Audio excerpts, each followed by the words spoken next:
মাত্র ৩৯ সেকেন্ডের ব্যবধানে দুটি শক্তিশালী ভূমিকম্পে কেঁপে ওঠে ভেনেজুয়েলার রাজধানী কারাকাস। ২৪ জুন স্থানীয় সময় সন্ধ্যা ৬টার পর শক্তিশালী জোড়া ভূমিকম্প আঘাত হানে কারাকাসে।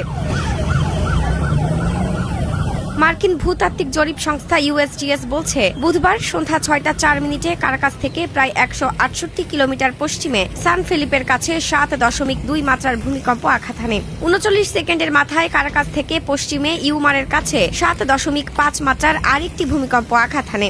কারাকাসের কাছে আঘাত হানা ভূমিকম্পের তীব্র ঝাঁকুনি প্রতিবেশী দেশ কলম্বিয়াতেও অনুভূত হয়েছে বলে প্রত্যক্ষদর্শীরা জানিয়েছেন।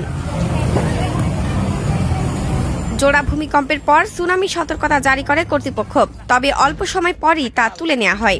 ইউএসজিএস বলেছে, পরপর শক্তিশালী দুটি ভূমিকম্পের আঘাতে ১০,০০০ থেকে ১ লাখ মানুষের মৃত্যুর আশঙ্কা করা হচ্ছে। এ দুর্যোগের প্রভাব সুদূর প্রসারী হতে পারে।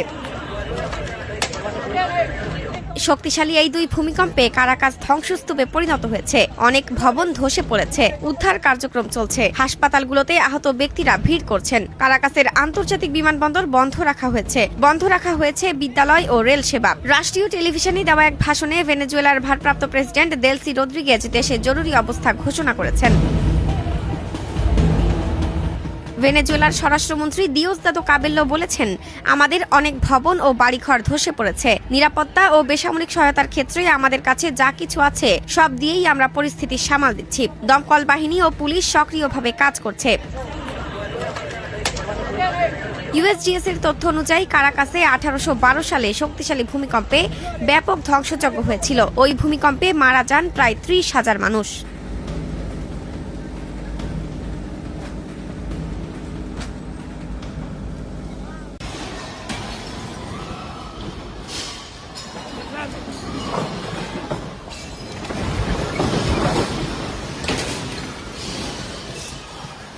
Está temblando. Está temblando.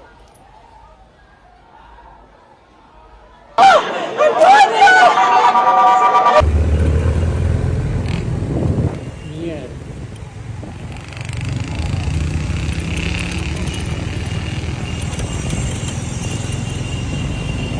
Mierda, marico.